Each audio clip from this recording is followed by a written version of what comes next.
Alright, silly people, here's the situation.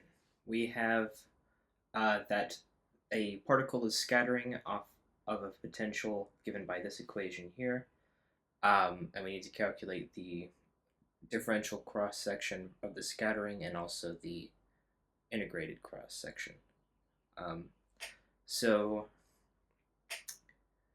for spherically symmetric potentials, of which this is one, uh, you can always just find the differential cross section by doing the square modulus of minus 2 mu over h bar squared uh, times the integral from 0 to infinity of sine of qr prime over q v r prime dr prime.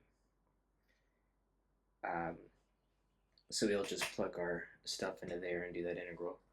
Uh, we can pull out a 4 mu squared over just h bar fourth, and then inside the square modulus, uh, now we have the integral from 0 to infinity of sine qr prime over q times r prime v naught e to the minus r prime squared over r naught squared dr prime. I'm going to also factor out the v naught and the q. So this is looking a little bit funnier. Um, and what I'm going to do is I'm going to treat this so that it looks like a table integral that I found. First of all, by saying that, and also maintaining the minus sign actually, saying that the partial derivative with respect to q, I don't know why I'm writing it all cool and diagonal like that, but the partial derivative with respect to q of cosine qr is just going to be minus r sine qr dr. No, it's just that. So I'm gonna see that I have this term in here, and I'm just gonna change it to that term. So we have this now.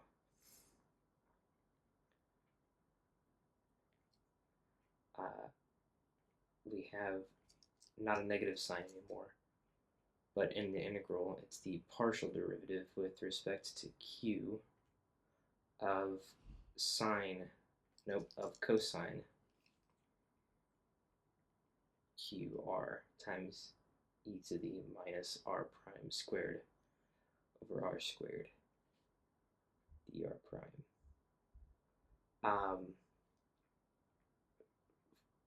Funkily enough, we can now factor the derivative out of the integral by changing it from a partial derivative to a total derivative. And now we just need to solve this integral, which is the table integral that I found. That was, here, let me do this in red. From 0 to infinity, the integral of e minus a squared x squared cosine bx dx is going to be root pi over 2 magnitude a e to the minus b squared over 4a squared. Found that in the old CRC table of integrals. So that's the one we're going to use, where it looks like for us, a squared is given by 1 over r naught squared. So we'll have root pi times r naught over 2, and then we have e to the minus b squared. So wait, b for us was just q, So minus q squared r naught squared over 4, right? We can go ahead and factor out the pi over 2 and then the r naught there. So we'll have just pi r naught squared over 4. And on the inside, we'll do the derivative now, where it's going to be minus 2q r naught squared all over 4 times e to the minus q r naught squared. It's q squared r naught squared over 4. Okay. So simplifying a bit, the 4's actually cancel out, so we'll have pi mu squared v naught squared r naught squared over h bar fourth q squared. And then also squaring the results of the derivative, we'll have q squared r naught to the fourth over 4 e to the minus q squared r squared over 2. And yeah, so we can write this whole thing the way that Shankar wanted us to write it, as pi r naught squared over 4 mu v naught r naught squared over h bar squared, all of that squared to the minus q squared r naught squared over 2. And yeah, you can write that way if you wanted to. The next bit is to integrate this with respect to all solid angles to find the integrated cross section. So for us, none of these terms here are going to fall into the integral, but the q stuff will. So it's going to be the integral d phi from 0 to 2 pi, integral minus 1 to 1 d cosine theta e to the minus q squared r naught squared over 2. And so the phi integral is actually not terrible at all. You'll just get 2 pi from that. The theta integral, though, Shankar is going to have us do a variable transformation eventually. First of all, by expanding the exponent term. This is minus here, where he says that q squared can be written as 2k squared 1 minus cosine theta. Right. So we're going to make a substitution where I'm going to define u equal to minus, or actually I'm going to do plus r naught squared k squared times 1 minus cosine theta.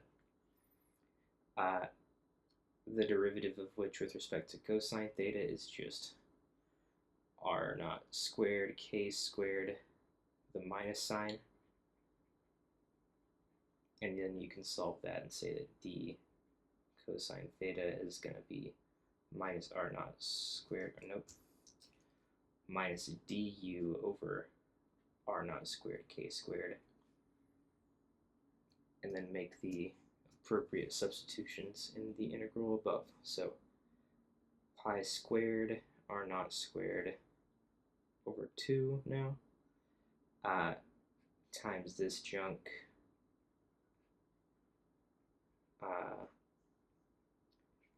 I realize that I should go a line down.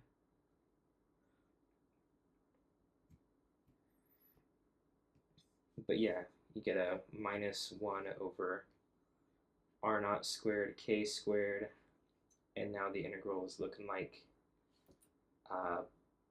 so actually plug 1 into this equation for cosine theta, and you get 0.